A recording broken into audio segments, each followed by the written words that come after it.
ani tanuni an b'o ta ko di lamɛnbaa bɛɛ lajɛlen ma Kayiba Jabate fɔ Mali kɔnɔ fɔ Mali kɔkan ni nin waati sera o ye gafe o y'a dayɛlɛ waati ye ka bɛɛ lajɛlen fo i tɔgɔ ani jamu na n'a fɔra ko a bɛɛ lajɛlen fo bɛɛ b'i yɛrɛ y'a kɔnɔna na nin waati in na Mamadu bɛ yen nɛgɛ karafe o b'ale bolo an maa fila an gulen bɛ ɲɔgɔn na yan nɔ muso 3 cɛ ka taa se 4 ma Amara ale ye ɲɛmaa ye nka bi a da bɛ micro la a bamanankan a b'a walaka k'a di an kanubɔ ni lamɛnbaaw bɛɛ lajɛlen ma an b'a lamɛn muso 2 cɛ Jɔnni yɛrɛ fɛ kuyi la sa o muso 1 ni tila dɔ in ma don fɔlɔ dɛ de galaw ayi kana duma marifa ci yɔrɔ fana ka sa ni bɛ ye dɛ ne bɛna min kɔni f'i ye ale ye kelentigi i ya sukaro di buranakaw ma fɔlɔ mun sukaro o don n'aw yɛrɛ ma bɔ ka communiqué kɛ ko mɔgɔ kana taa ni sukaro ye buranna nɔ muso furu n'a musaka don dɛ ayiwa maa si ma communiqué kɛ o ba Tunkara min de kunnafoni kɔnɔ joona min ye kadɔ k'a fɔ Kayiba Jabate an b'a daminɛ ale la o don bi sɔgɔmada in na tuguni min ye kadɔ k'a fɔ ka bɛn fɛn min kɔni ye tarata ma n'a bɛnna avril kalo tile 12 ma dugu in kalayalen kun don dugu fa bɛɛ kun tɛ k'a daminɛ pɔnda la ka na suguda la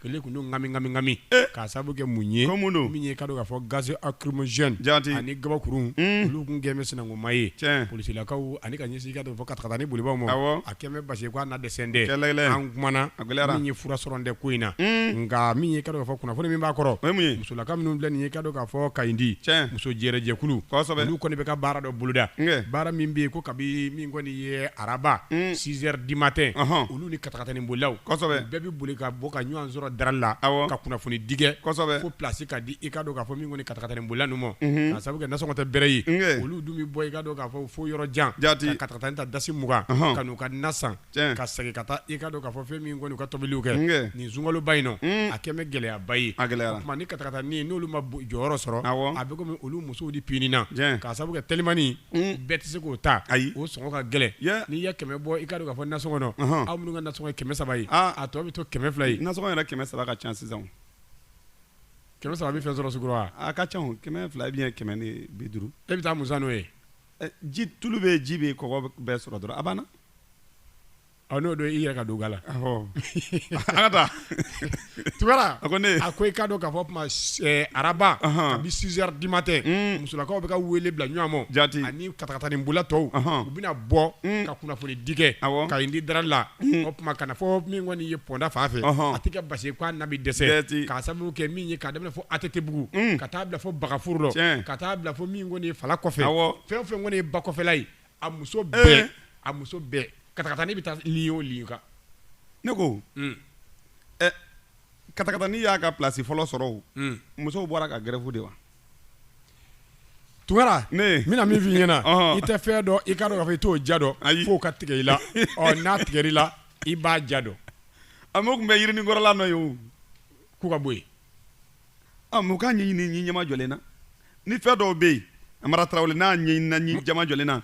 lafiya bɛ sɔrɔ kɛ Madi Tunkara n'o tɛ kɛlɛ tɛ koyi muso jɛrɛjɛkulu dɔw u ko cogo di olu wulila i ka dɔn k'a fɔ fɛn min kɔni ka taa gouverneur la gouverneur ye k'a ya kunnafoni d'u ma a ko mun an kun tɛ yen dɛ u bɛna kunnafoni min se an ma yan muso jɛrɛjɛkulu ninnu ko u ko cogo di gouverneur ko a ko mun ko kuma in k'a bɛ kiri ka bolo kan ko ale b'a to fo fɛn min kɔni ye justice u ka tila ka baara la fɔlɔ o ye tiɲɛ a bɛ komi ko in a bɛ kiribulon kɔnɔ a taara yen yan'a ka bɔ kiribulon kɔnɔ musow mago b'a la de place ka ɲini fɔlɔ en attendant ka di katakatani bolila ninnu ma walasa olu k'u sen sɔrɔ kosɛbɛ o tuma kunu sini wulikajɔ a bɛ boli o kan Amara Tarawele an b'i fo k'i waleɲuman dɔn i ka kunnafoni dogo ɲuman na n'a ma ɲɛ k'a fɔ ko an balakaw kama k'u bɛ bɔ u k'a to fɔlɔ kiri mɔgɔw olu k'u ta fa n'u nafa dɔn n'u kɔnna ka ko dɔ kɛ u jo bɛna k'u ta k'u jalaki yɛrɛ u ko de k'u bɛna bɔ de ko place ka ɲini ka d'u ma a ma k'a bɛ kiribulon kan wa o tuma e bɛ kiri ban waati dɔn a bɛ kiri kunjɛ waati dɔn u bɛ lamɛnni kɛ fɔlɔ de kiri daminɛ ne y'a bannen nin ko kɔni an bɛ dugawu de kɛ an bɛ min kɔni fɔ monsieur le maire ye a ka yɔrɔ dɔ ɲini katakatani bolila ninnu bɛ jɔ yɔrɔ min walasa musow k'u sen sɔrɔ u ka n'u ka naw san u ka taa yanni kiri ka ban bon u ka jateminɛ fana kan n'u bɛ gasi fili kɛ Mara u ka gasi ko in fana nɛmɛ bon gasi ko in kɔni tiɲɛna sugu kɔnɔ u ka sugu kɔnɔna sen bɔ a la tasuma yɛrɛ tun bɛna wuli kunun n'a fɔra ko gasi bɛ fili u ni moto-tigiw min bɛ ɲɔgɔn na fɛn min jɔ yɔrɔnin kelen wuli yɔrɔnin kelen o sera gasi fili la non an bɛ min kɔni fɔ kana sabatibaaw ye sugu kɔnɔ gasi ci u k'a dabila sugu kɔnɔ gasi ci u k'a dabila n'o tɛ u bɛ tasuma wuli mɔgɔ kana dɛ mais katakatani tigi ninnu fana ko il paraît que k'u bɛ gabakuru di b'o ma yɛrɛ a ko ninnu waati b'a sɔrɔ an bɛ école la kunu a ye mun yɛrɛ kɔfɛla na u y'a gazi fili fo gazi taara don cɛ ka mobili jukɔrɔ ne jɔlen bɛ n ka so sanfɛ n ma k'a lajɛ fo gazi bɛ ka don kulunkulon ka don mobili jukɔrɔ anw yɛrɛ bɛ so kɔnɔ gazi sisi bɛ ka don anw kan ayi n ko a nana bɛɛ fo yan donc n'u bɛ gazi fili yɔrɔ tɛ sugu kɔnɔna ye o kɔni o ye danger parce que o ye danger ye dɛ funteni barika ka bon san a tasuma wuli man go n'a fɔra ko san o san sunkalo la ni balaw de bɛ wuli kaye yan u k'a lajɛ u ka jisumanin kɛ nin ko in da kan nin ko in ka ban n'o tɛ sunkalo tɛmɛnen salon sunkalo tɛmɛnen n hakili t'o la o kalayara dɛ nin t'a daminɛlen ɲinan tuguni u ka ala ka jisuma k'a fɔ ami an bɛ min fɔ katakatani bolilaw ye gabakurun bo u k'a dabila kana sabatibaw ma u k'a dabila u k'u ɲɛmajɔ u ka place ka ɲini ka di u ma e yɛrɛ lakana ba i bɛ taa ka taa gabakuru bo mɔ cogo di ayi u k'u dabila u k'a lajɛ hali balonandɛrɛ in k'o d'u ma fɔlɔ u ka t'u jɔ ye fɔlɔ yanni waati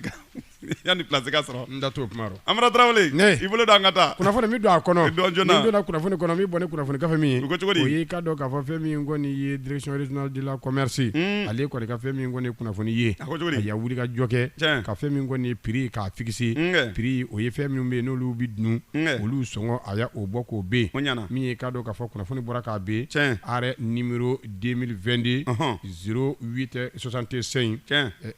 MIC SG du 6 avril 2022 avril kalo tile 6 2022 kunnafoni min bɔra k'a ben Madi Tunkara a ko produit minnu bɛ yen ni i ka dɔn k'a fɔ n'u bɛ ka sɔni sigi o kan u y'olu prix bɔ k'u ben ani i ka dɔn k'a fɔ a man ka tɛmɛ da min kan k'o fɔ min bɛ i ka dɔn k'a fɔ consommateur ani client ni ɲɔgɔn cɛ ka fɛn min kɔni a bɛɛ lajɛlen identifier k'a ban n'o ye k'a fɛsɛfɛ ka bolonɔ bila kɛ sɛbɛnfura la ka bɛn ni avril kalo tile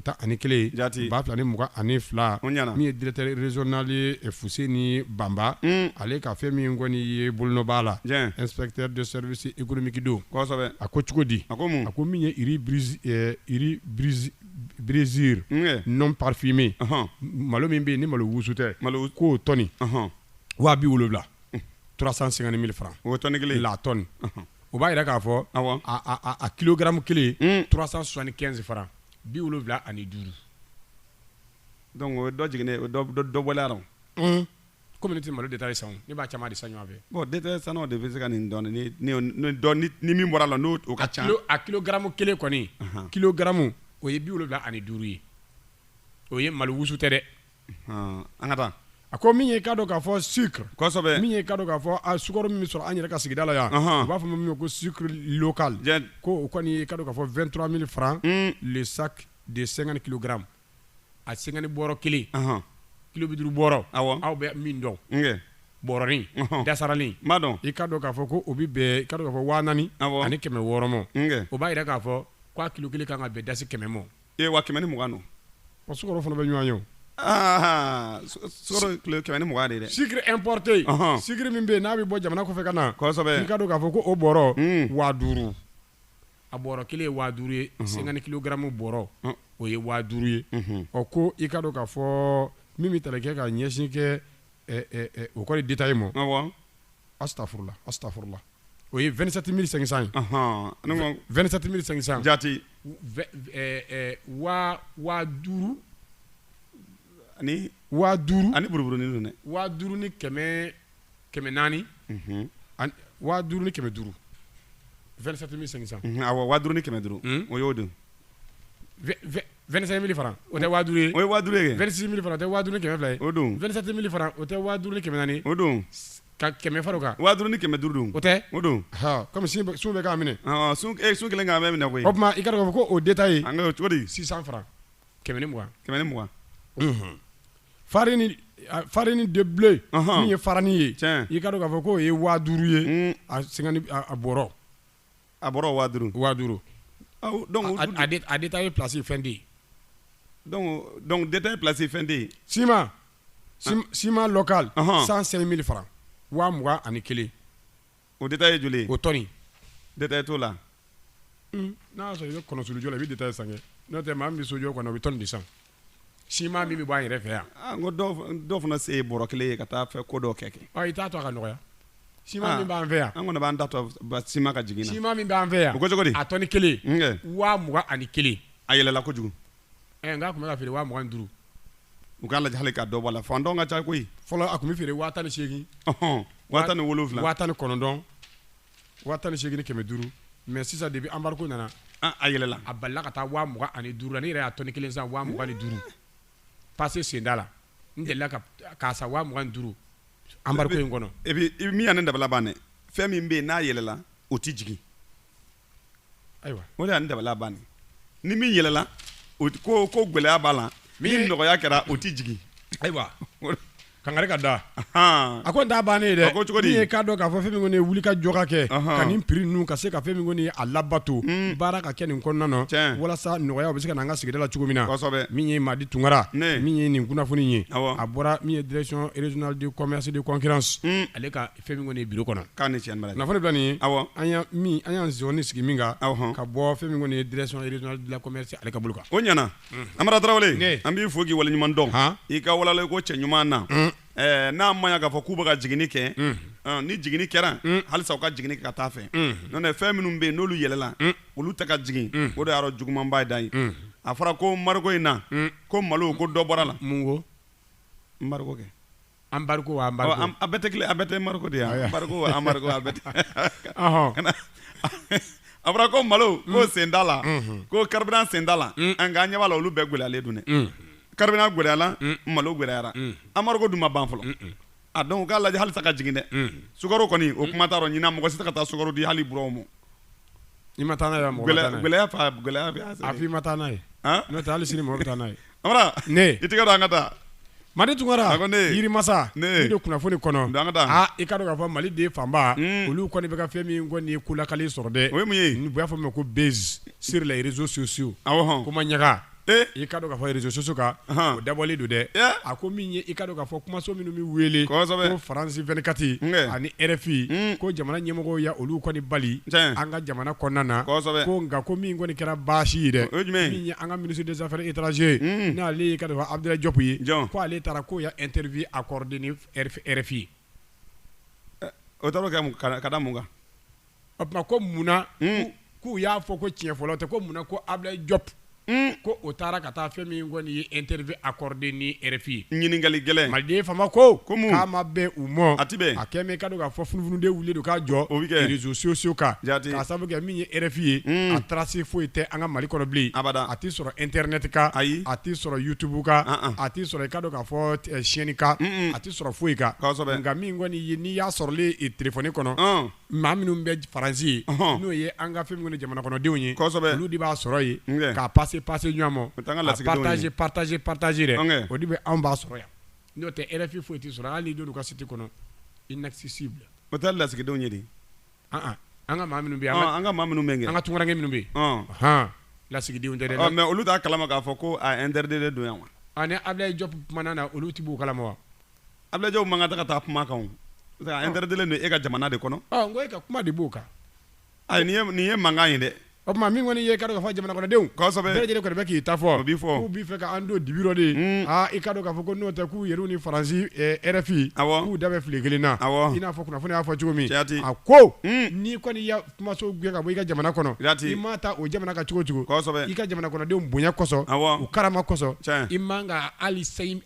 une minute interview man k'o accordé n'u ye i yɛrɛ man kan tɛ ka tɛmɛ kumaso in da fɛ yɛrɛ kunnafoni filɛ nin ye a ko cogo di min kɛ bɛ réseaux sociaux ka funufunu bilen jaati Amara Tarawele an b'i fo k'i waleɲuman dɔn i ka walawalali ko cɛ ɲuman na Abdoulaye Diop ya nin min kɛ a jo tɛ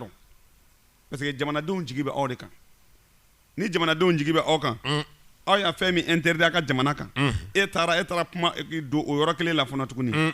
donc o ye fɛn dɔ a bɛ jamanadenw hakili la tigɛ dɛ a bɛ jamanadenw jigi tigɛ dɛ a b'u bila hakili waso a b'u bila hakili waso nin kɛra ka da dalu jumɛn kan donc bɛɛ lajɛlen bɛna kɛ bila kuma la i bɛna fɛn dɔ fɔ i man kan tɛ ka nin fɛn min ye mais nin bɛɛ lajɛlen la an bɛ Abdoulaye Diop de yɛrɛ de ɲininka a y'a kɛ ni dalu jumɛn ye mɔgɔ tɛ ko ka ni dalu t'a la a kan ka ɲininka fɔlɔ de yan'an ka kɔn ka kuma fɔlɔ an kana na taa kɛ nkalontigɛla ye fɔlɔ n'a nana a bɛ nin yɛrɛ ɲɛfɔ wa a kana nin yɛrɛ ɲɛfɔ a k'a kɛra dalu min a k'o fɔ an ye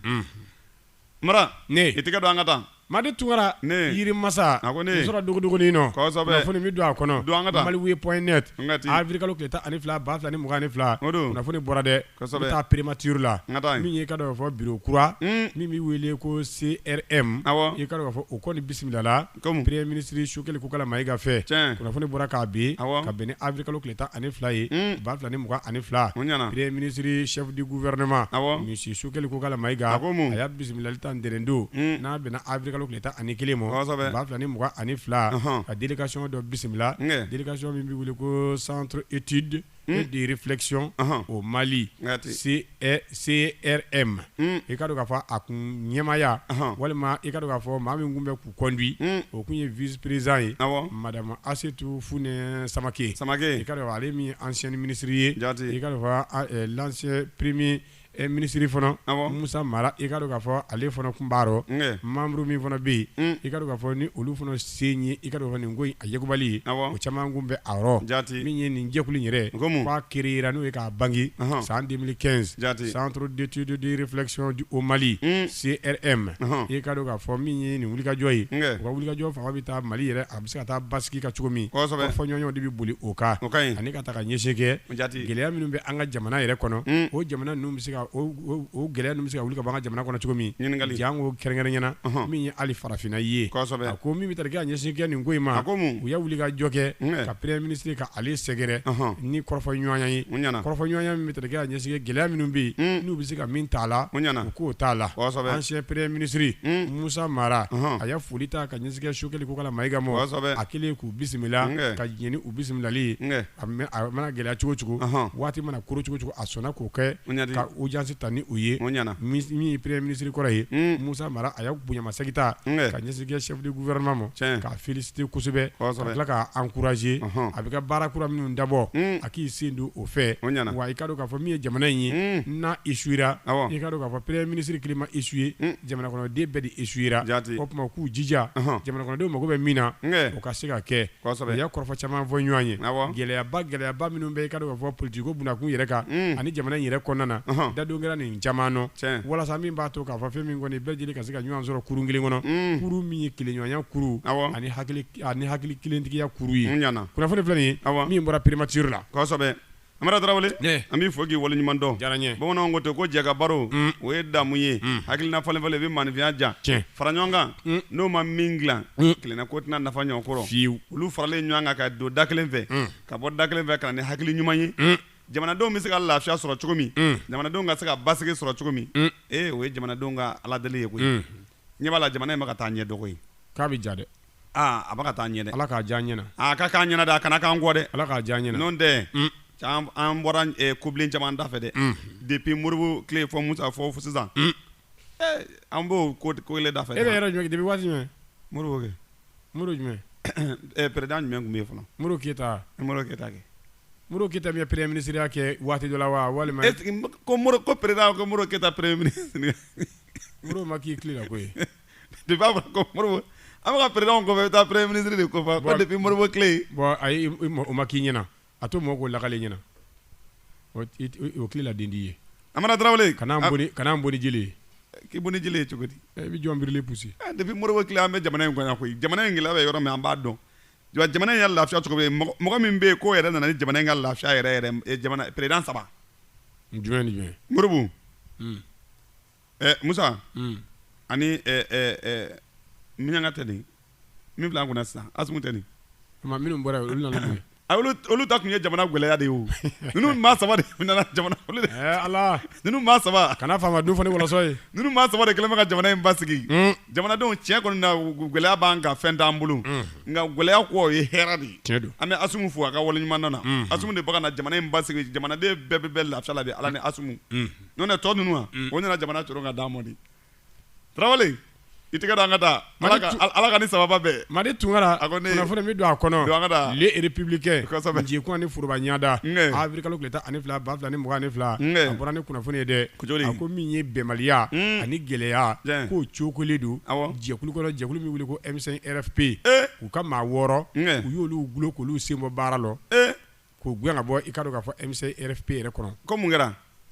cɛw kana to u ka nin tɔn dumanba in ka ci dɛ Madi Tunkara a ko ne kunnafoni filɛ nin ye kosɛbɛ a ko 6 membres suspendus du comité stratégique du mouvement donc l'ex-ministre Koniba Sidibe ale de gɛnna o fana b'a dɔn o ye maa gɛnnen ye ninnu y'a mun kɛ kunnafoni filɛ nin ye a ko cogo di a ko communiqué dɔ kɔni bɔra ka ben k'o publier ka don ka fɔ avril kalo tile 9 2022 comité stratégique du mouvement du 5 juin rassemblement des forces patriotiques M5 RFP k'a ŋaniya siri kɛ k'a yira k'a fɔ u ka maa 6 bɛ yen u y'olu kɔni gulon k'olu bolo bɔ fɛn bɛɛ la fo waati wɛrɛ donc ni y'u taalen kɔsɔkɔsɔ wa bien taalen ɲɛfɛ de u tila ka na bon n'u bɛna tuguni u bɛna k'a damata kunnafoni ye à compter du samedi 9 avril 2022 ko k'a daminɛ samedi la sibiridon min bɛna avril kalo tile 9 2022 k'u k'a daminɛ o don la k'u y'u suspend k'u gulon ka bɔ M5 RFP jɛkulu la fo waati wɛrɛ k'u gɛn yɛrɛ k'u ka taa yɛrɛ k'u gɛn fo ka poussière wuli nɔfɛ ninnu ka parti ko in bɛ ka yobo yabasa ko ye jɛkulu de don parti tɛ u t'a fɛ k'a kɛ parti de ye ayi min bɛ gafe kɔnɔ fɔ an ka taa a ko cogo di a ko tɔgɔw filɛ nin ye Daba Jalo mouvement an ko Mali dɔrɔn o b'a rɔ Nuhum Dumbiya MPJ fasoko Yele Ousmane Dumbiya EMK Salimu Makaji MPJ faso Yele Koniba Sidibe FS2 Burema Afo Traoré Burema Afo Traoré o ta ye CAMPS ani ka fara fɛn min ko ni comité a y'a ni maa ninnu bɛɛ lajɛlen de gɛn k'u sen bɔ i ka dɔn k'a fɔ parti u ka jɛkulu fɛn bɛɛ rɔ wa u ti foyi kɔni i ka dɔn k'a fɔ fɛn min kɔni iripɔn wa min fana y'u ka ministre kɔrɔ ancien ministre Koniba Sidibe n'ale ye président du MODEC membre de FS2 a fana b'a rɔ o fana taara kɔsɔkɔsɔ olu bɛɛ y'a ji kɛ bidon kɔnɔ sunkalo in na awɔ an ka taa a ko à savoir que cette lourde sanction prise par le CSMC M5 RFP M5 RFP an ka taa maa 6 minnu bɛ yen n'olu kɔni tɔgɔ denen don a la k'o kɔni kɛra ni maa min ka ordre ye Sokɛli ko Kala Mayiga membre de CSM5 RFP premier ministre a ko a ordre bɔra Sokɛli ko Kala Mayiga o tɛ premier ministre ye premier ministre don ko a ordre bɔra o de yɔrɔ la donc k'u ka gɛn ka bɔ yen k'u gɛn ka wuli su nɔfɛ k'u ya mun kɛ de ɲininkali gɛlɛn kunfilennaw yɛlɛmana u ya min kɛ o sɛbɛnnen de ye kunnafoni filɛ nin ye les républicains i bɛna gɛn ka don jɔn da Agibu Sogodogo ale y'i bolo bila sɛbɛn la Amara Traoré a sɛbɛnnen de u ya baara min kɛ wa ko dalu min y'u gɛn ka bɔ yen o sɛbɛnnen de ne m'o ye a kɔni fɔra k'u kɔni gɛnna u y'a taabolo dɔ ta min ni i ka dɔn k'a fɔ mouvement tɛ taa minnu ka jɛkulu tɛ taa ni ɲɔgɔn ye très bien u taara sira fɛ sira min bɛ yen n'olu t'u ka jɛkulu kɔnɔ kosɛbɛ donc a kɛra sababu ye k'olu bolo bɔ baara la Ala ka sababu ɲuman d'a ma Ala ka basigi la na nin bɛɛ lajɛlen kɔ n'an bɛ jɛkulu la ni taara ni fɛn ye fɛn min bɛ yen n'a ni jɛkulu tɛ taa ni taasira kelen ye n'a tɛ jɛkulu arranger wajibi ye sira bɛ yir'i la dɛ mais yanni sira ka yira o k'a sɔrɔ kangarida kun dar'i ye i k'a dabila n'i ma sɔn sira bɛ yir'i la dɛ mais halisa Ala ka a ɲɛli sababu Ala k'o d'a ma Ala ka jɛkulu Ala k'a sinsin i tɛgɛ la an ka taa Tarawele Madi Tunkara Yirimasa a ko ne i ka dɔn k'a fɔ la preuve ko a n'a kɔrɔ o ye jumɛn ye avril kalo tile 12 2022 a bɔra dɛ a ko sanction économique contre an ka taa a ko i k'a dɔn k'a fɔ ko sanction min ni o ta CEDEAO bɛ k'o ta ka ɲɛsin i k'a dɔn k'a fɔ fɛn min kɔni Mali mɔ ko gouvernement bɛ ka fɛn min kɔni partenaires deli ka jɔn deli le gouvernement supplie les partenaires o ye partenaire jumɛn ye fɔlɔ partenaires étrangers kɛ bon ayi ka CEDEAO deli wa ayi partenaire an dɛmɛ b'a jɛrɛjɛ ko k'olu ɲini kɔni voilà a b'a k'u ɲini gɔnga walasa olu bɛ se ka na dɛmɛ d'a ma cogo min kosɛbɛ ça c'est bien walasa olu bɛ se ka baara kɛ ɲɔgɔn fɛ ouais o ka ɲi Madi Tunkara a ko ne a ko i k'a dɔn k'a fɔ min kɔni nafolo ko fa fɛ kosɛbɛ i k'a dɔn k'a fɔ ko Mali kɔni ko bi na ko a kɛmɛ i k'a dɔn k'a fɔ gɛlɛyaba ye k'a sababu kɛ ɲɛngili min ni CEDEAO n'o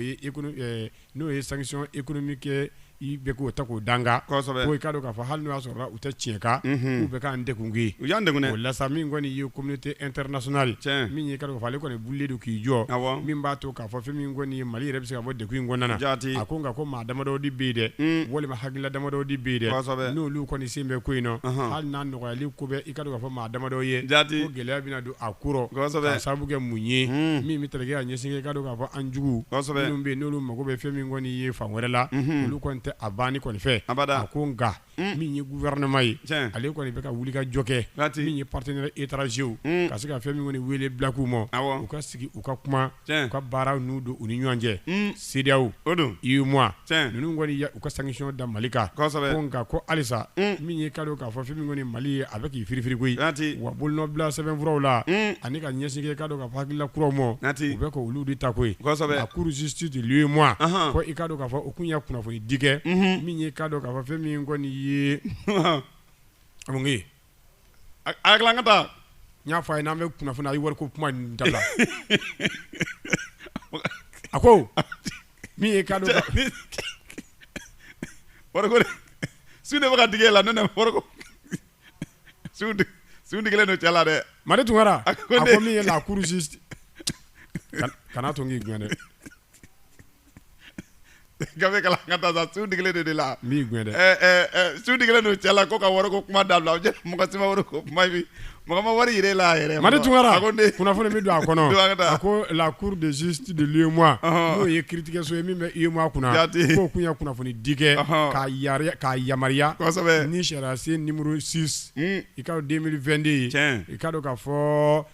mars kalo tile 24 ba 2022 ko ka fɛn min kɔni sanction ko k'a wuli ka bɔ Mali kan k'a sababu kɛ ko fɛn min kɔni ko bin kɛra kan ko k'a ta o don la ka na bila bi la min ye conférence des chefs d'état de gouvernement de l'UEMOA halisa olu sen tɛ k'o ko in kɛ o tuma ko nin ko min filɛ nin ye ko nin bɛna maa caman gɔn in kamana na k'a sababu kɛ anw fɛ yen ni kiiri tigilamɔgɔw n'olu ko min o de kan ka kɛ k'a sababu kɛ bɛɛ lajɛlen ko sariya o tuma sariya bɛ labaara de ni sariya baarakɛlaw ka kumakan ye ko sariya baarakɛlaw ya nin kuma in bɔ k'a ben ka tila ka kɛ communiqué officiel ye k'a di diɲɛmaa ma halisa ko sanction sen tɛ ka wuli o tuma ko UEMOA k'u mago bɛ mun de la sa walima ko CEDEAO mɔgɔw k'u mago bɛ mun de la sa o tuma ko kiiri bɛna nin ko bila bolo jumɛn kan ko nin ko tora ta ko maa laban bɛna siga hali kiiri ko in yɛrɛ la kunnafoni filɛ nin ye an y'a bɔ la preuve ko a n'a dalu Amara Tarawele an b'i fo k'i waleɲuman dɔn a diyara n ye i y'a min fɔ ko dɔw bɛ yen n'a gɛlɛyara a bɛ ɲininkali de bɛ kɛ bamananw ka kuma tɛ n'i y'a sɛw ye sununkun na siga don ne ni ɲɔ susukɔrɔ ninnu tɛ kolonsenkɔrɔla b'u bɔ jamana in basigi an bɛ Ala deli a la halisa n'an ya partenaires caman sɔrɔ ka se ka n'an dɛmɛ a bɛ fisaya n'o tɛ jamana in wariko a gɛlɛyalen don sisan a gɛlɛyalen don dɛ CEDEAO yɛrɛ tɛ sariya yɛrɛ kɔnɔ an n'an ka nin mariko in an tɛ kun ni ju yɛrɛ dɔn nin na yɛrɛ n'a tila hakili la waati kɔnɔ a fɔra ko a mariko ko k'a wuli ka bɔ an kan dɛ a ma wuli fɔlɔ a ma wuli fɔlɔ n'o tɛ kangarida kɛra dɛ ko mariko min ko k'a wuli ka bɔ an kan k'u tɛ sariya kɔnɔ u ma taa sariya kɔnɔ wa u ma taa sariya ka sira fɛ ko k'a wuli ka bɔ yen wa fɔ waati an bɛɛ kun nisɔndiyalen don koyi ne yɛrɛ hakili la k'a tɛ nin waati bɛ kɛ ka sɔrɔ a ma wuli sa k'a ta o de la ka na bila bi la k'a ma wuli ko an ka siga ko yɛrɛ mun de bɛ yen o de la sa ɲininkali gɛlɛn a fɔra ko k'a wuli donc n'a fɔra ko k'a wuli ka bɔ yen da donn'o kuma na o don ni bi cɛ a ma wuli a kuma yɛrɛ fana bilalen don o tora ninnu y'o k'u darɔ ji de ye k'u da kucukucu k'a bɔ nin sa wa kiiri kɔni tigɛra k'a jira k'a fɔ k'a ka wuli nka a ma wuli halisa donc ko kiiri mɔgɔ ka wuli k'u jɔ an mago bɛ kiiri mɔgɔ ka u ka wuli dɛ réaction de la sa u kana kɛ dalafɔ ɲɛ ten u ka wuli halisa kiiri mɔgɔ ka réaction an mago b'o de la u ka wuli halisa fɛn min bɛ a ka wuli ka bɔ yen parce que fɛn min yirala k'a fɔ k'a tɛ sariya yɛrɛ kɔnɔ wa a ma taa ni sariya ka baara ye donc a ka wuli ka bɔ yen n'an jamanadenw an mago b'o de la Madi Tunkara a ko ne a ko kunnafoni k'a bɔra k'a ben koyi kosɛbɛ la preuve n bɛ don ale kɔnɔ koyi an ka don i ka dɔn k'a fɔ ko min kɔni filière coton n'o ye kɔɔri sɛnɛnikɛlaw ye kosɛbɛ i ka dɔn k'a fɔ an ka duguw kɔnɔna na walima an ka jamana kɔnɔ k'olu kɔni ye ŋaniya yira kɛ o ko cogo di walasa ka bɔ nin gɛlɛya in kɔnɔna na olu ye hakilila dɔ fɔ koyi o ye mun ye ko fo ka kɔɔri sɛbɛkɔrɔ sɛnɛ n'a ma ɲɛ k'a fɔ an y'an yɛrɛ ta n'a ma ɲɛ k'a fɔ on est premier an ye ɲɛmaa ye kɔɔri ko la ɲɛ b'a la u y'o min fɔ nin ye tiɲɛ ye dɛ ko f'an ka ɲɛsin o de ma n'i y'a fini gwɛlɛyalen ye kɔɔri sɛnɛbaliya de don n'i y'a balo gwɛlɛyalen ye kɔɔri sɛnɛbaliya de don i b'a dɔn Mali ka nafa bɛ fɛn damadɔ de la kɔɔri sumaw an'an ka yiridenw f'an k'an cɛsiri ninnu de fɛ n'an y'an cɛsiri kɔɔri sɛnɛ fɛ ani sɛnɛ fɛ an mago tɛ foyi la tuguni parce que fɛn caman de bɛ a bɛ anw fɛ yan kɔɔri b'an fɛ yan sɛnɛ bɛ an fɛ yan sanu bɛ an bolo yan nɔ yiridenw yɛrɛ ka ca an bolo yan hali an ka baganw yɛrɛ kɛ n ka nin bɛ ka kɔfɛlaw bɛɛ servi ni baganw ye an ka ɲɛsin ninnu bɛɛ lajɛlen fɛ bɛ yen an bɛ lafiya o an bɛɛ bɛ n'a jɛ ko bazɛn don sisan bazɛn tɛ minɛ koyi bazɛn o fɔ e ye de e ka dɔ di a k'a la Mari Tunkara kunnafoni bɛ taa n'a ye i k'a dɔn k'a fɔ fɛn min kɔni bɛ taa kɛ ɲɛsigɛ nin ŋaniya yira in kan ɲɔgɔn ye dɔ ko senfɛ u y'a fɛn dɔ fɔ koyi avec des propositions concrètes de sortie de crise les paysans se sont engagés à aider le gouvernement ko min kɔni an ka sɛnɛkɛlaw ye olu kɔni bɛ k'u ŋaniya yira ta ka gouvernement k'a dɛmɛ koyi farikolo an'u ka seko n'u dama yira la a ko walasa an ka bɔ fɛn min kɔni waati gɛlɛma in kɔnɔ waati min bɛ ni bɛɛ lajɛlen bɛ ka kuli n'a ye ko fɔ min kɔni ye sɛnɛ u ka sɛbɛkɔrɔ kɛ ko don n'a nataw la min ye duguw ye dugu minnu bɛ yen n'olu kɔni bɛ k'u k'a di k'u na kɔɔri sɛbɛkɔrɔ sɛnɛ jango kɛrɛnkɛrɛnnen min b'a to k'a fɔ fɛn min kɔni ye hɛrɛ ka na jamana in kɔnɔ walima nɔgɔya ka na i ka dɔn k'a fɔ fɛn min kɔni hali kɛnɛya u y'u da don nin bɛɛ lajɛlen la koyi yɛlɛ lɛtiri dɔ sɛbɛn ka ɲɛsin kɛ k'a dɔn k'a fɔ fɛn min kɔni ye minisiri ma minisiri min ka baara ɲɛsinnen don ministre de la santé et de l'action sociale i ka dɔn k'a fɔ ka fɛn min kɔni ye kunnafoni digɛ o ma ka ko min bɛ taa kɛ a ɲɛsin olu kɔni ka baara in kan u y'o de ɲɛfɔ lɛtiri in kɔnɔna na ko min bɛ taa kɛ a ɲɛsin ka dɔn k'a fɔ u ka baara kan n'o ye sɛnɛ ye yanni ka taa ɲɛsin ka dɔn k'a fɔ gɛlɛya o gɛlɛya bɛ yen olu kɔni b'u ɲɛsin o ma n'o y'a sɔrɔla fɛn min kɔni procédure d'organisation des élections bɛ yen olu kɔni ɲɛ bɛ min na fɔlɔ o ye jamana de ka bɔ gɛlɛya kɔnɔ a ko min ye novembre kalo 2019 min ye ka dɔn k'a fɔ président par intérim et de leur organisation ko o kun bɛ ka fɛn min kɔni ye bilali kɛ ka ɲɛsin kɛ ka dɔn k'a fɔ référence dɔw ma min bɛ taa kɛ ka ɲɛsin kɛ fɛn min kɔni ye yɛlɛma kuraw ma yɛlɛma minnu bɛ yen n'o bɛ na ni société coopérative yɛrɛ ale kɔni ka fɛn min kɔni taabolo ye a ko fédération 4 n'o ye 4 fédérations régionales des sociétés coopératives ko a b'o de kofɔ koyi ko olu bɛɛ lajɛlen ɲɛsinnen don i ka dɔn k'a fɔ kɔɔri sɛnɛni de ma wa min kɔni sɛbɛn cira nin bɛɛ lajɛlen ma Mali kɔni na yan nɔ ko k'a da aw tulo kan Kucala Sikaso Kita don dɛ Kita don ani Fana o tɛ an kɔɔri sɛnɛnaw ko ye de Fana i ka dɔn k'a fɔ ko nin bɛɛ lajɛlen ninnu bɛɛ lajɛlen kɔni kɛn bɛ jɛkuluba de ye jɛkuluba minnu bɛ yen n'u bɛn'u ɲɛsin kɔɔri yɛrɛ kɔni bamayɛlɛmani ma ka kɔɔri yɛrɛ sɛnɛ walasa ka fɛn min kɔni ye munɛ bɔ a ko min ye ka dɔn k'a fɔ janvier ani février 2020 u ye sigidala kuma kɛ sigidala kuma in ma taa laban foyi la ka taa kunjɛ min kɔni ye marisi kalo 2020 la ko min kɔni walasa jidi ka na ko fo ɲɛ ka si ka dɔn k'a fɔ coopération di ma société coopérative di ma a ka se ka fɛn min kɔni yakubaya ka wuli n'a yɛrɛ kama ye ko kɛrɛnkɛrɛn ɲɛna min bɛ taa kɛ ɲɛsigɛ kɔɔri yɛrɛ ale kɔni bamayɛlɛmani ma o tuma min ye ka dɔn nin conférence nin confédération ye u kɔni ko gouvernement kɔni dɛmɛ ni olu fɛ o ye ka kɔɔri de sɛnɛ ka munɛ bɔ walasa o nafolo o ka kɛ sababu ye kuru min b'an bolo kan o ka dɔ taara an b'o kɛ koyi an kɔɔri sɛnɛnaw an wulilen don k'an jɔ dɛ an bɛ wuli n'an yɛrɛ kama de ye nka ko u ka coup dɔ di bila fɔlɔ élection ko ye n'o ye ɲɛmaa ɲini u ka fédération kunkan o ɲɛmaa ɲini min bɛ sen dɛ k'u k'o de bila kɛrɛfɛ fɔlɔ ka élection kɛ kɔɔrisɛnɛnaw ka voilà o de ko kɔɔrisɛnɛnaw ko tɛ wa awɔ olu ni ɲɔgɔn cɛ u ka ɲɛmaa ɲini élection parce que n'i y'a mɛn ko jɛkulu bɛ dɛmɛ fɔ ɲɛmɔgɔ de ka sɔrɔ aw la a yɛrɛ ka danaya bɛ maa min kan o ka nɔgɔ kɛ n'an y'o o jɛkulu kɛ sisan k'o réunion kɛ ni kalafili sera u k'a lajɛ dɔrɔn ka ne kɛ kɔɔrisɛnɛnaw ka ɲɛmaa ko candidat fila bɛ yen ka ban ne bɛ n ta kɛ il y avait des candidats Bakari Togola et Bakari Kone ne bɛ se ka kɛ Kaye k'aw ka présentation in kɔɔri ko la foro b'i bolo min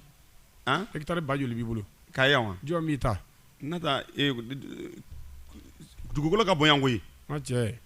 kɔɔrisɛnɛyɔrɔ bɛ yan dɛ i k'i ka fura in feere k'i sen bɔ nin ko in na tɛ fɛn tɛ nin na dɛ ani Kitakaw ka présentation ni y'a n'a fɔra ko Tunkara o ye Kitakaw tɛ nin bɛ se ka présenter yen fana kunnafoni bila nin ye Nanpaka Kone kosɛbɛ ale ye bolonɔ bila sɛbɛn la Amara Tarawele ne an b'i fɔ k'i wale ɲuman dɔn Nanpaka Kone an b'a fo a ka sɛbɛnni kɛ ko ɲuman na kɔɔri sɛnɛnaw u ka wuli ka jɔ kɛ n'u fara ɲɔgɔn kan ka don da kelen fɛ ka bɔ da kelen fɛ an bɛ se ka yiriwaba sɔrɔ parce que jamana ka taa dɛmɛ bɛ fɛn dama de kɔɔri ani usine ni Kulukoro usine fana sera ka wuli n bɛ ka fusa dɛ parce que fɛn caman bɛ yen a jɔlen don n'a wulila a bɛ dɛmɛba de don a ma donc an k'u k'a lajɛ ka ɲɛmɔgɔ dɔ ɲini teliyarɔ k'o kɛ danayama ye bɛɛ kana t'i yɛrɛ kɛ kaman ye ko woro t'a la ni bɛɛ jɛra ka bolo si maa min na o ka kɛ ɲɛmɔgɔ ye kɔɔri ko koɲɛ ka se ka ta ka kalifa la baara ka se ka kɛ cogo min n'o an ka jamana in kɔnɔ fɛn dama de b'a cɛn bɛɛ b'a fɔ ko n ye ɲɛmaa ye n ye ɲɛmaa ye o de ka gɛlɛn dɔɔnin ɲɛmaaya de ka di a man di dɛ n'o tɛ n'i kɛra ɲɛmaa ye n'i bɛ don kaso la i t'i ka ɲɛmaa ye mais n'i y'a ye i bɛ kɛlɛ kɛ ɲɛmaaya nɔfɛ a sɔrɔ de ka bon kojugu a ka di de a sɔrɔ de ka bon kojugu ɲɛmaaya de ka di n'o tɛ ɲɛmaaya ni kɛlɛ fɛn min kungo ka gɛlɛn ta cogo min kɔlɔkɔlɔ ko don mais n'i ye kɛlɛ wulitɔ o yɔrɔ wɛrɛ fo ka taa bolokoro wuli o yɔrɔ fu de bɛ sɔrɔ ka dun ye a t'i ka kuma ye tiɲɛ la preuve ne don mi do kunnafoni kɔnɔ Madi Tunkara forte tempête à la prémature Assimi pourra-t-il sauver la tête de Choguel a ko mun bɛ yen a ko cogo di ko funufunubilen wulilen don prémature la tempête de funufunubilen fiɲɛ bilen mun de bilalen yɛrɛ tuguni ko fiɲɛ bilen k'a wulilen don i ka dɔn prémature la ko yeli Assimi Goïta k'a bɛna se ka fɛn min kɔni ye Choguel ko kala Mayiga kunkolo makara wa forte tempête à la prémature. Assimi pourra-t-il sauver la tête de Choguel? Yala a bɛna se ka kunkolo makara wa? A bɛ se ka makara. Premier ministre i ka dɔn k'a fɔ de transition k'a bɛ waati jan bɔ min kɔni ye ko kɔni bɛ ka munumunu a nɔfɛ i ka dɔn k'a fɔ min ye Dabu Dabi i ka dɔn k'a fɔ kunnafoniw tɛmɛnen kɔ bɛ yen wa i ka dɔn k'a fɔ ko wulili don a nɔfɛ koyi k'a sababu kɛ mun ye min ye i ka dɔn k'a fɔ maa dɔw de bɛ jɛkulu tɔn kɔnɔ jɛkulu tɔn min bɛ yen n'o ye compagnon de M5 RFP chef du gouvernement n'o ye transition n'o ye Choguel ko kala Mayiga ye ko dɔw bɛ ka nkwara da la ka fɛn dɔw kɛ k'a nɔ minɛ koyi politique ko mankan ka bon a kow ka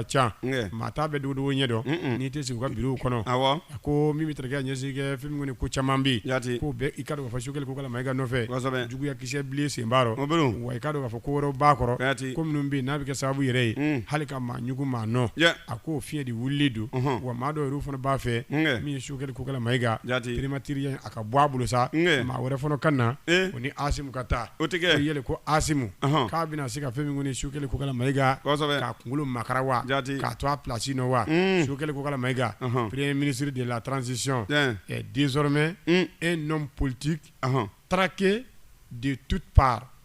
Mais fɛn dɔ f'i ɲɛna Assimi bɛ se ka Choguel kunkolo makara mais i b'a dɔn dɛ i jɔ fɔlɔ n ka nin yɔrɔnin kala i ko bila an ka taa yanni ka taa ɲagami n bolo Choguel ko kala Mayiga premier ministre de la transition est désormais un homme politique traqué de toutes parts. A ko Choguel ko kala Mayiga ko min ye premier ministre de transition don ko min kɔni ye siɲɛ wɛrɛ sa wa e ko min k'a kɛ mɛ politique cɛŋana ye cɛŋana min bɛ yen k'a dɔn k'a fɔ ni fɛn bɛɛ talen don ka ɲɛsin kɛ a ma nin waati in na gɛlɛya bɛ yen gɛlɛya fɛn o fɛn bɛ yen k'a bɛɛ ta k'a ɲɛsin ale ma ka gɛlɛya bɛ ta ka ɲɛsin a ma politique ko kɛlɛ bon i b'a dɔn min bɛ na n'o ye Guara dalen de don a la Assimi bɛ se ka min ka di Assimi yɛrɛ Assimi bɛ cogo min na dɛ Choguel fana k'i kɛ ten de bɛ i b'a dɔn jamanadenw bɛ fɛrɛ mɔgɔ ma dɛ kuma n'i bɛ kuma jamanadenw b'i ta f'a dɔn k'i ka hakilina ɲini k'a dɔn dɔrɔn ni Choguel fana ma kuma a tɛ bɛn dɛ mais Choguel a ka dɔ bɔ kuma na kuma de ka ca Choguel ka kuma de ka ca Madi Tunkara a ko min kɔni ye ka dɔn k'a fɔ ko politique ko bunakun ka wa ko Guara de dalen don a la koyi wa ka bɔ fa bɛɛ lajɛlen fɛ a ko n'i ye jateminɛ kɛ i b'a ye k'a fɔ ko wa k'a juguya b'a yɛrɛ k'a bɛ M5 RFP jɛkulu de la koyi ale min kun ye o comité de stratégie président yɛrɛ ye ɲɛmaa kɔni i k'a dɔn k'a fɔ ko wa ko a juguya b'a yɛrɛ k'a bɔlen don M5 RFP kɔnɔ koyi k'a kɛmɛ k'a dɔn k'a fɔ kɔlɔn ye maa min tɛ kɔlɔn min t'a dɔn profondeur du marigot politique a tɛ n'a fɔ ni mɔgɔ ka wululi na maralen kɔlɔnkolo min don politique kɔlɔnkolo i ka dɔn k'a kɛ m'o ye dɛ tension wuli don k'a bin wa ko min kɔni ye forte violente les uns que les autres mini le quotidien du maître de la prémature wa maa kelen tɛ dɛ bɛɛ lajɛlen maa caman kɔni bɛ ka fɛn min kɔni ko de tata k'a sɛgɛrɛ min kɔni ye ka ka fɔ primatiri ale cɛngana n'o y'a ɲɛmaaba ye n'o ye Sogɛli Kokala Mayiga ye a ko min kɔni furugu min filɛ nin ye Sogɛli Kokala Mayiga yɛrɛ tɛ k'a dɔn kojugu ye wa i k'a dɔn k'a fɔ fɛn min kɔni ye premier ministre yɛrɛ maa minnu b'a nɔfɛ nin ye a kɔni bɛ k'i jɔ n'u ye ka sababu kɛ maa min don a dɔnfaa ka bon wa cɛngana min don i k'a dɔn k'a fɔ maa bila politique ko bunakun kan opérateur économique Jamil Bitar i k'a dɔn n'ale ye président d'une réunion du mouvement ye i ka dɔn k'a fɔ ale kɔni ya tournée dɔ kɔni kɛ i ka dɔn k'a fɔ o kɔni min n'o kɛra kunnafoni caman kɛra o la vidéo dɔw bɛ yen olu tun bɛ ka tourner min ye Sogɛli Kokala Mayiga ka min bɛ yen n'o ye premier ministre yɛrɛ ye i ka dɔn k'a fɔ réseaux sociaux kan a ko n'i y'o bɛɛ lajɛlen jateminɛ k'i b'a ye k'a fɔ fɛn min kɔni ye juguyaw o dun de don ko la kunnafoni filɛ nin ye la preuve Amara Tarawele denbatigi kanu n'i ma ɲɛ kɔ i bɛ den k'i teri ye n'o kɛra dɔrɔn ni ba bɛ ja mais n'i b'a fɛ ka denba yɛrɛ ye k'o to yen e ka to k'a den lamisɛnya bɛ i bɛ ko goya ye dɛ i mɛnna denbatigi kanu na Sogɛli i y'o bɛɛ dɔn Sogɛli a ka dɔbɔ kɔrɔfɔba la awɔ mun d'o di jugɔrɔ parce que denbatigi kanu n bɛna fɛn dɔ f'i ɲɛna mun d'o di jugɔrɔ n bɛna fɛn dɔ fɔ i ɲɛna a fɔ Asumu filɛ nin ye bi Asumu nunkɔrɔsi de ye Sogɛli Mayiga de donc n'i magara Sogɛli la dɔrɔn a bɛ i n'a fɔ i magara Asumu na mais walasa Asumu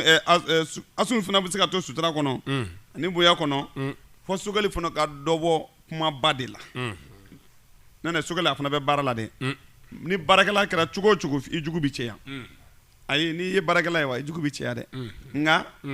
Sogɛli ka kuma nɔgɔya dɔɔni ka kɔrɔfɔ nɔgɔya dɔɔni Sogɛli bɛ bɔ fan bɛɛ fɛ ka kuma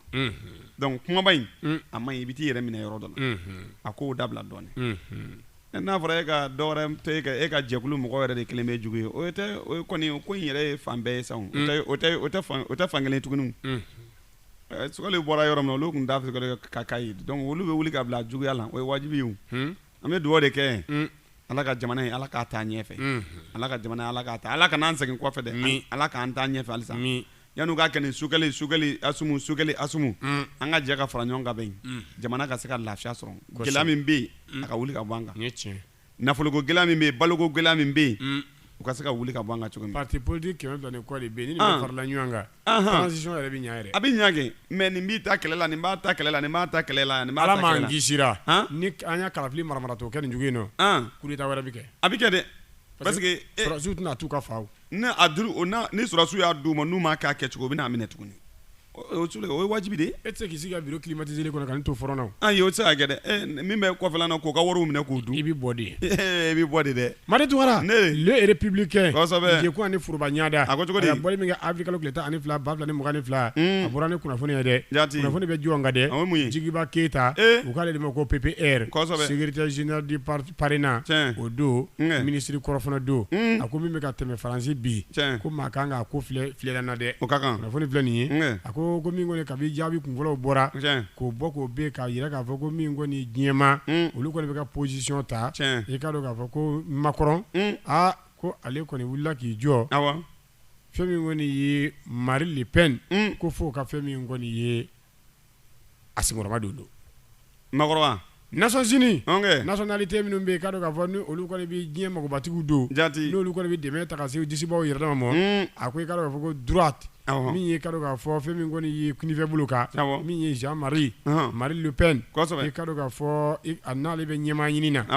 i k'a dɔn k'a fɔ ko ale kɔni laban ko ale tɛna Macron pousser ka bɔ yen o ka kɛ a ko min kɔni ye Mali i ka dɔn k'a fɔ 2018 kunnafoni bɔra k'a bin k'a fɔ ko min kɔni ye premier tour ko kɔni bɔra k'a bin présidentielle la i ka dɔn k'a fɔ fɛn min kɔni diɲɛ kɔnɔ ko critique wulilen ko k'a bin k'u y'a jira k'a fɔ ko min kɔni IBK wa k'ale kɔni tɛmɛna o tɛmɛni min kɛra k'o kun tɛ maa wɛrɛ ka fɛn min kɔni ye wulikajɔ ye dɛ k'o kun ye i ka dɔn k'a fɔ Macron ale kɔni ka fɛɛrɛ tigɛli ye second tour la ale min bɛ yen n'a ni Sumala Sise kun bɛ k'u bana mini a i ka dɔn k'a fɔ ko nka ko sebaya ko n taara kɛra ko k'a di i ka dɔn k'a fɔ fɛn min kɔni ye Ibrahim Boubacar Keita ma k'o doni bi cɛ ko foyi ma ɲa a taara laban Ibrahim Boubacar Keita yɛrɛ gɛnna ka bɔ fanga la Soumaïla Cissé yɛrɛ ale fana ma ni sita ka sababu kɛ fɛn min k'u n'u kɛcogo ye a ko an bɛ doni min ko sisan ko diɲɛmaa b'a la ka Emmanuel Macron jalaki k'a jira k'a fɔ min ye gɛlɛya min bɛ jamana in kɔnɔ bi maa wɛrɛ ka gɛlɛya tɛ Emmanuel Macron ale ka gɛlɛya de don o tuma Mali ka bɔ nin degun kɔnɔ o de bi ka dɔn k'a fɔ Faransi yɛrɛ tɔgɔ diya n'o tɛ wa ko foyi a damane makɔrɔ la koyi hali honorable Soumaïla Cissé a ka fɛn min kɔni ye minɛni ninnu na ka n'a ka fɛn min tunni ninnu na Faransi k'a jɛlen t'a kɔrɔ a jɛlen tɛ dɛ PPR kosɛbɛ ale kuma ka don Amara Traoré an b'i fo k'i waleɲuman dɔn i ka sɛbɛnko ɲuman na Amara Traoré makɔrɔ a bɛ bɔ président na koyi a bɔlen kɔ mɔgɔ min disi b'a la nin ye o fana ye cɛ ye cɛ min bɛ yen ni kalafili kɛra nin si a bɛ taa o cɛ min disi b'a la nin ne tɔgɔma ye a b'a bɔ yen dɛ makɔrɔ yɛrɛ lakari la a mɛnna ko dɔ y'a bugɔ wa a bɛ bugɔ tuguni koyi e y'a ye i da bɔ wale président na ma ka muso ni premier ministre ni u ma tɛgɛ dɔw fana i da bɔ wale faama na faama bugɔ ma ye faama ma juguya cogo kana bugɔ a bɛ bugɔ makɔrɔ ayi u k'a to yen i b'a dɔn jamana bɛɛ lajɛlen diminen ye Macron kɔrɔ u ka n'a kungo to ɲɔgɔn na i ɲɛ b'a la jamana caman bɛ yen u diminen don Macron kɔrɔ dɛ n'a fɔra ko ni ale yɛrɛ ta ka ɲali yɛrɛ kɛ fansi fɛ fɔ tiɲɛni ni tiɲɛni Mali yɛrɛ tɛ dɛ jamana caman de bɛ u diminen bɛ Macron kɔrɔ mais ne kɔni y'a dɔn ɲinan an kɔni Macron wulitɔ don dɛ n'a wulila an bɛ ɲɛnajɛba de kɛ Macron yɛrɛ bɛ Faransi président na kelen bɛ ka Français yɛrɛ tɔɔrɔ cogo min Ala de b'a dɔn an filɛ nin yɛrɛ an ko a bɛ k'an tɔɔrɔ jamana in kɔnɔ yan mais Faransi a bɛ ka tɔɔrɔ min da olu kan kɔlɔkɔlɔ ko tɛ dɛ ne bɔra Faransi kɔsa in na yen olu ba taara ko dun poisson d'avril don a bɛ mun don poisson d'avril i sugura k'i taara Faransi de yan e don yɔrɔ avion kɔnɔ ye kabako ye n bɛ don kunnafoni kɔnɔ Reuters n bɛ don ale kɔnɔ a ko min ye Poutine ale kɔni i ka dɔn k'a fɔ fɛn min kɔni y'a ka opération a y'a tamakiya buna adamadenw na dɛ a ko min kɔni opération militaire russe en Ukraine atteindra son noble objectif rapporte la presse russe a ko min kɔni ye kɛlɛ min bɛ Ukraine ni Russie ni ɲɔgɔn cɛ ko min kɔni Vladimir Poutine k'a y'a jira k'a fɔ ko min kɔni a b'a se fɔ a da la k'a sababu kɛ mun ye min ye ka dɔn k'a fɔ laɲini ye min ye n'o kɔni ma sɔrɔ o tuma jɔcogo t'a la a tɛ dabila wa ale bɛna se o ma kaban yɛrɛ donc kɛlɛ tɛ dabila kɛ le président russe Vladimir Poutine i k'a dɔn k'a fɔ nin cɛ in a yelen bɛ maa bɔ i cogo la a y'a déclaration dɔ kɛ tarata opération militaire dɔ senfɛ min kɛra Russie k'a jira ka Russikaw ka kɛlɛkɛcɛdenw fɛ Ukraine k'a jira k'a fɔ ko fɛn min laɲini ye min ye ko fo o de ka kɛ o laɲini yɛrɛ ko wa k'a selen don o da la koyi k'a sababu kɛ mun ye a y'a kunnafoni di a y'a bɛɛ lajɛlen kɛ a kɛcogo ye i n'a fɔ min kɔni ye selon les agences Vladimir Poutine n'o y'a ka agent ko ye olu y'a déclaration dɔ kɛ ka discours dɔ kɔni kɛ k'a jira k'a fɔ ko min kɔni Russie wa k'a bɛ ka sebaaya sɔrɔ u ka wulikajɔ bɛɛ lajɛlen la wa opération militaire wa k'o bɛ ka kɛ sinon wa affrontement wa force ukrainienne u ni ka dɔn fɔ Russie ni ɲɔgɔn cɛ k'o kɔni k'o kɛ mɛ ka dɔn k'a fɔ tuma bɛɛ de ye wa i ka dɔn k'a fɔ k'u wulilen don k'u jɔ koyi min ye président russe a y'a kunnafoni min bɔ k'a bin a ko ale ka laɲini ye min ye f'o di ka kɛ n'o ma kɛ bilacogo t'a la wa ale bɛ ka s'a ka laɲini kun ma a ko min bɛ taa kɛ a ɲɛsigɛ kunnafoni caman ma mɔgɔw bɛ ka min fɔ wa a ko ale tulo tɛ nin sira koyi a ko dernier bilan min kɔni n'o diffusera au commissariat des Nations Unies mɔgɔw fɛ droit de l'homme mɔgɔw ko k'a jira k'a fɔ ko ka fɛn min kɔni ye a jɔ k'o kɛra 1er avril la k'o y'a sɔrɔla k'a fɔ fɛn min kɔni ye maa 1000 ani 600 civil la k'o kun sara ka ban wa k'an bɛ waati min na ko sisan a bɛ fɛn min kɔni 2000 autres blessés ko o kɔni bɛ i ka dɔn k'a fɔ fɛn min kɔni ye mugu sisirɔ olu jokini don k'a sababu kɛ kɛlɛ min kɛra Ukrainikaw fɛ yen n'o ye Russilakaw ni Ukraine ka kɛlɛ ye a ko wa an bɛ donnin min ko bi min bɛ taa kɛ a ɲɛsigɛ a bi 4,3 millions de personnes olu kɔni bɛɛ lajɛlen kɔni ya sabara d'u sigi la ka ji don bito rɔ ka taa ka bɔ Ukraine ka dɔn k'a fɔ sɔgɔsɔgɔ k'a sababu kɛ nin conflit ye n'o ye nin ciɲɔgɔnmanin ye a ko min bɛ taa kɛ 7,1 millions de personnes supplémentaires i ka dɔn k'a fɔ k'olu fana déplacera Ukraine yɛrɛ duguw kɔnɔ o tɛ Ukraine mɔgɔ yɛrɛ bɛɛ bɔlen sa k'u sigi yɔrɔ bila duguba minnu bɛ yen ni bombardement bɛ ka kɛ yen k'olu kɔni ya yen yɔrɔ ninnu bila o maa bɛ t'i jɔ maa 7,000,000 ani murumuru 1 ɲɔgɔn bonyanko la olu kɔni ya olu yɛrɛkɛlen don Ukraine ni dugu kɔnɔ ye nka olu kɔni ye déplacer u wulila ka b'u sigi yɔrɔ dɔ k'a sababu kɛ kɛlɛ in ye o tuma nin combat in i ka dɔn k'a fɔ ko Russie kɔni k'a bɛ ka na ni puissance ye kunnafoni filɛ nin ye an ye min bɔ kunnafoni gafe kɔnɔ u k'ale ma ko Reuters. Amara Tarawele an b'i fo k'i waleɲuman dɔn a diyara n ye ni jamakulu kɔni bɔra kaban o b'a jira k'a fɔ ko maa yɛrɛ tɔ tɛ dugu in kɔnɔ tuguni fɛn bɛ yen tuguni nin ni mɔgɔ hakɛ in fɔ k'olu bɛɛ bɛ ka bɔ n'a taa dugu yɛrɛ lɔnkolo ci sa de fɛn tɛ yen tuguni e b'a dɔn n'a dabɔra o kama an bɛ dugawu de kɛ Ala ka kɛlɛ in Ala k'a kɛ kɛlɛba sigilen ye kɛlɛ ma ban ka ban de a banna de cɛ k'a fɔ k'ale t'a dabila de i b'a dɔn o tɛ sɔn u ka sɔn a ka fɔ ka dabɔ kɛ ale ka laɲini ye jumɛn ye o tɛ gafe kɔnɔ de kɛlɛ kun kɔnɔ a ka laɲini tɛ gafe kɔnɔ a bɛ gafe kɛnɛ kɛ a ma taa ka dankɛ ka ban ni mɔgɔ sara ka ban dɔw joginna kɔni donc laɲini yɛrɛ taara ka dankɛ ka ban Madi Tunkara a ko ne mi don kunnafoni kɔnɔ Maliway.net a ko Ballon d'Or Sadio Mané ko ale jatelen don équipe minnu bɛ n'a bɛna di olu ma parmi les 5 favoris maa minnu bɛ n'olu ye maa 5 ŋana 5 min bi ko fɔ ko Sadio Mané min ye Sénégalikaw ka ndolacila don ko ale jatelen don a fɛ a fɔ ko fɛn min ko ni Karim Benzema ale min bɛ n'ale kɔni ya nin ko in réaliser k'a ko bɛɛ lajɛlen sigi sen kan i k'a dɔn k'a fɔ Real Madrid ka fara fɛn min ko ni ayiwa et les bleus i ka dɔn k'a fɔ olu minnu bɛ yen n'olu ye candidat ye i ka dɔn k'a fɔ ko Ballon d'Or nɔfɛ 2022 i ka dɔn k'a fɔ ko min kɔni Sadio Mané ko ale jatelen don a la koyi qui vient briller i ka dɔn k'a fɔ 40 matchs 15 buts 12 passes a lajɛ kosɛbɛ a ko min ye i ka dɔn k'a fɔ match 40 kɔnɔna na Ballon d'Or 40 a y'a bi 15 don a y'a passe ko 12 kɛ kosɛbɛ awɔ passe ko 12 awɔ k'a passe mɔgɔ ma tiɲɛ 12 a y'o de kɛ awɔ a ko a yɛrɛ si san 30 ɲɔgɔn bonyanko milieu de terrain don offensif don Belgiquekaw fɛ yen nɔ i ka dɔn k'a fɔ a bɛ i ka dɔn k'a fɔ en pleine position de ses moyens a b'a ka don la bi a t'a ka ko ye bi ayi bi kɔni wa i ka dɔn k'a fɔ ko min kɔni garabu kɛnɛya farifoni i ka dɔn k'a fɔ ko a b'o de kabi k'a b'a ka don la bi a b'a ka don la bi n'an bɔra yen Robert Lewandowski ale y'a match 40 Ballon d'Or 40 ani 7 kɛ a y'a 52 don i ka dɔn k'a fɔ passe 8 a y'a o kɛ yanni bin ninnu ka don a kɛra 16e ye en 2016 a kɛra maa 14nan ye 2016 kɔnɔna na ka kɛ 9e ye 2017 ka kɛ 8e ye 2019 ka kɛ 2e ye 2021 attaquant polonais don i ka dɔn k'a fɔ fɛn min kɔnɔ a fana b'a ka don la bi bi na cɛbɔ fana y'a ye ŋana don Sadio Mané a y'a match 53 kɛ Ballon d'Or 53 a y'o kɛ 22 a y'o don a y'a passe ko 4 kɛ i ka dɔn k'a fɔ a fana b'a ka don la bi i ka dɔn k'a fɔ ne jateminɛ kɛ maa min bɛ yen ni Égyptien Mohamed Salah maa bɛ se k'a fɔ k'a ni Sadio Mané k'olu bɛ ɲɔgɔn kɔni maana kunnafoni filɛ nin ye a ko min kɔni Sadio Mané a fana jatelen don dɛ maa gansan fana tɛ ndolaci nasiraw kan Kylian Mbappé ale y'a match 45 kɛ ka 45 o ɲana match 45 ballon tan 45 a y'o kɛ ka 42 passe ko 27 a y'o kɛ Latus Jeunesse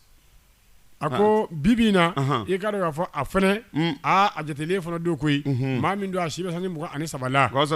nafolo b'a kun bi o ye denmisɛnnin yɛrɛ ye o a bɛ se k'e ta sabara jɔsi la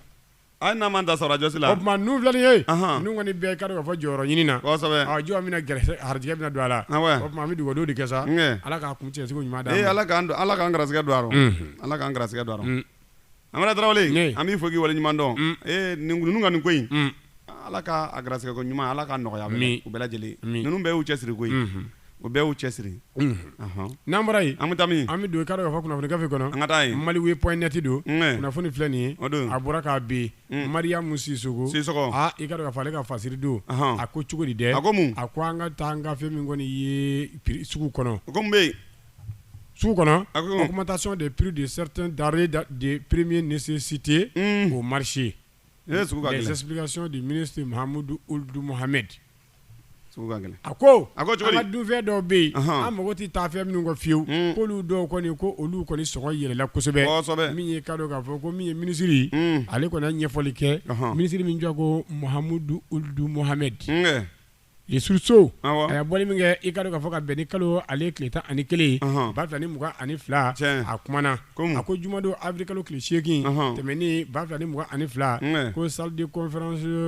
du département du ministre de l'industrie i ka dɔn fɛ du commerce Mahamudu Ould Mohamed ko a tun bɛ ka wele bila kɛ mɔgɔw ma lajɛba directeur général du commerce de la consommation ale ka fara fɛn min kɔni ye a nɔfɛmɔgɔw kan Bukari Dumbiya k'olu tun bɛ ka lajɛ belebeleba min wele ko point de presse n'o ye kunnafoni di ye ka ta ka ɲɛsigɛ sugu yɛrɛ gɛlɛya cogoyaw ma fɛn min nana n'a ye baara min yɛrɛ wuli don k'a jɔ u ye o kunnafoniya di buna adamadenw ma a ko fɛn dɔw bɛ yen ko min kɔni olu sɔngɔ kɔni yakubayara dɔɔni farala olu sɔngɔ kan yɔrɔ dɔw la yɔrɔ dɔw yɛrɛ la i ka dɔn fɛn ma fara a kan a ko dɔ fara a kan yɔrɔ min na ko maa bɛ se ka o kɔni kun kɛ kun damadɔw ye k'a sababu kɛ a manki bɛ na n'a ye ani i ka dɔn k'a fɔ waati min karila fana yɛlɛ la maa bɛ se k'o fana fɔ k'o y'a kun ye ko nka ko prix dɔ fɔli don a kana tɛmɛ ka abada ni n'a kɔni tɛmɛn'o kan o tuma wulikajɔ de bɛ kɛ ka don sugu kɔnɔ maa o maa baara kɛlen don ye ɲangibirina da e kan insécurité dans les zones de production ayant empêché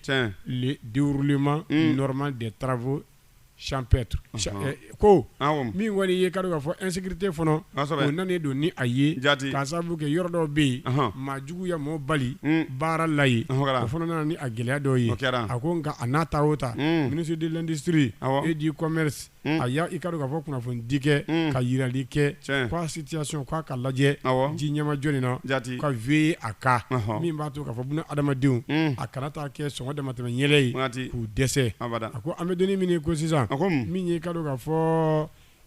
oui min wele ko le prix de CF Dakar ko n'o ye ka dɔn tonne de riz brisé 100% est passé de 225 000 francs wa 40 ani wa 5 k'o y'a tonne ye ko bi k'o bɛ ka feere 270 000 wa 50 ani 4 wa 50 ani 4 donc augmentation de 40 000 francs CFA wa 9 o de farala kan le prix fournisseur de la tonne est passé de 275 000 francs wa 50 wa 50 ani 5 wa 50 ni 5 k'o ye i ka dɔn k'a fɔ fournisseur ka prix ye 370 000 francs n'o ye i ka dɔn k'a fɔ wa 70 ani wa 4 300 000 francs o ye wa 60 ye 70 000 francs o ye wa 14 ye wa 70 ani wa 4 ko o de ye i ka dɔn k'a fɔ a prix ye ni o kan ka feere o la ko min yɛlɛla a kan 95 000 francs a cayara wa 1 ka jɛ wa 20 o di farala a kan a ko min ye i ka dɔn fɔ huile du palmier n'o ye i ka dɔn fɔ ndentulu an bɛ na la ndentulu palmier n'i y'a fɔ palmier o ye nde de ye nde palmier huile de palmier i ka dɔn k'a fɔ min bɛ bɔ Côte d'Ivoire kaw fɛ yen nɔ k'o au prix de fournisseur o tonne k'o ye i ka dɔn k'a fɔ 2020 kɔnɔna na k'o kun ye 784 000 francs ye wa 100 wa 50 a n'a kunkanfɛ k'o yɛlɛla bi ka kɛ min kɔni ye ka dɔn k'a fɔ a yɛlɛla 2022 a kɛra 900 000 francs ye dɔɔni k'a jɛ 1 million na ne ko 900 000 francs a yɛlɛla kojugu a yɛlɛla a yɛlɛla a ko cogo di min ye ka dɔn fɔ 116 000 francs i ka dɔn k'a fɔ ko o de farala kan i ka dɔn k'a fɔ wa o taa bannen dɛ min ye ka dɔn k'a fɔ 2020 ka se 2022 ma k'a sɛbɛkɔrɔ yɛlɛla di o tuma an bɛ donnin minɛ ko bi min ye o jateminɛ kɔni b'o la nin fɛn ninnu kan k'olu kɔni prix sɛbɛkɔrɔ yɛlɛla o tuma min ye ministre ani ka dɔn k'a fɔ directeur de commerce de concurrence ani u nɔfɛ mɔgɔw u ye kɔrɔfɔ falen kɛ an bɛ donnin minɛ ko sisan min bɛ taa ka ɲɛsin kɛ jamanakɔnɔdenw yɛrɛ ma ko bɛɛ k'i jɔ i jɔyɔrɔ la walasa hakɛw ka bato sunkalo ka tɛmɛ hɛrɛ la a kana kɛ fɛn min kɔni ye damatɛmɛ ye kunnafoni bila nin an y'a min bɔ kunnafoni gafe kɔnɔ a bɛ da bɔli kɛ u k'ale ma ko le sursaut Amara Tarawele an b'i fɔ k'i waleɲuman dɔn u ka taa sugu wolomunu n'a fɔra k'a fɔ ko sugu bɛ ka gwɛlɛya minnu bilalen don sugu contrôle la olu sigilen don k'a kɛ bureau kɔnɔ kuma ni dala kuma ye u ka don sugu kɔnɔ o t'a bannen dɛ u ka don sugu kɔnɔ u ka taa farafin furabɔlaw fana fɛ yen ayi n'u y'a sɔrɔla fura bɛ ka feere fura ɲaga fura fara ɲɔgɔn kan ka tɛmɛ 200 la u k'u fana wele 200 fura yɛrɛ tɛ ne kun a bɛ daminɛ joli la ne ka fura min bɛ yen ko yɛrɛ da ka nɔgɔ ye wusula yɛrɛ o joli 400 kɛ a ye kan ka wele pôle économique kan k'e wele pôle économique kan k'e wele Amara Tarawele ka bɛɛ fɔ ka bɛɛ ko ɲuman dɔn o diyara n ye ni Ala ma baasi kɛ kosɛbɛ don wɛrɛ n'a ɲɔgɔn an bɛ ɲɔgɔn sɔrɔ masakɛ wɔɔrɔnan a tun bɛ munumunu na a nana retard la a pasa tɛ sɔ bɔda dɔn a bɛ tile 3 kalan na kosɛbɛ radio ka bolo kan n'a tilar'o la lamɛnbaaw na o nafa sɔrɔ o bɛ kɛ a k'an bɛn merci